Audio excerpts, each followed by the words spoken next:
ఇక్కడ ఒక పిరమిడ్ కడితే బాగుంటుంది, దాని యొక్క పిరమిడ్ విశేషాలు అవన్నీ కూడా తెలియజెప్పడం జరిగింది. వాళ్ళు పెద్ద మనసు చేసుకొని నిజంగా ఇది పబ్లిక్ ఉపయోగపడే కార్యక్రమం అయితే బాగుంటుంది అనే ఉద్దేశంతో ఈ ల్యాండ్ మనకి డోనర్గా ఇవ్వడం జరిగింది. ఒకసారి వారికి ప్రత్యేక ధన్యవాదాలండి. Thank you sir. Thank you madam. అందరికీ నమస్కారం. ముందుగా ఈరోజు పత్రిజీ ధ్యాన మందిరంని 3వ వార్షికోత్సవం ఏర్పాటు చేసిన సందర్భంగా అందరికీ కూడా శుభాకాంక్షలు తెలియజేసుకుంటున్నాను.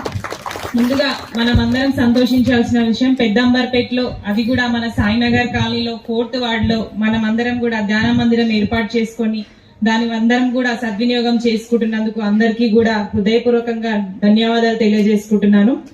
అంతేకాకుండా మనం అందరం ధ్యానం ఎందుకు చేయాలంటే, ధ్యానం చేస్తే మనకు మానసిక మరియు శారీరక ప్రశాంతత మరియు ఆరోగ్యం అంతా కూడా మన చేతుల్లోనే ఉంటుంది. పెద్దలు అందుకే అన్నారు, మన ఆరోగ్యం మన చేతుల్లోనే ఉంటుంది అని. అందుకోసం మనం అందరం కూడా ధ్యానం గురించి ప్రతి ఒక్కరికి కూడా దానిపైన అవగాహన చేర్చి, ఇక్కడికి చాలా మంది ధ్యానం చేసుకోవడానికి వస్తున్నారు, కానీ ఇంకా కూడా చాలా మంది ధ్యానం గురించి అవగాహన లేకపోవడం వలన ఇంకా కూడా చాలా మంది ఇంట్లో నుంచి బయటకు రాలేకపోతున్నారు. కావున మనమందరం కూడా వారికి కూడా అవగాహన కల్పించి ప్రతి ఒక్కరిని కూడా రోజులో ఎంతో కొంతసేపు వాళ్ళకి వీలైనంత సేపు కూడా ధ్యానం చేయవలసిందిగా మనమందరం కూడా చెప్పి వాళ్ళందరినీ కూడా ధ్యానం మందిరం తీసుకొచ్చి వారందరినీ ఈ అవకాశాన్ని సద్వినియోగం చేసుకోవాల్సిందిగా కోరుకుంటున్నాను.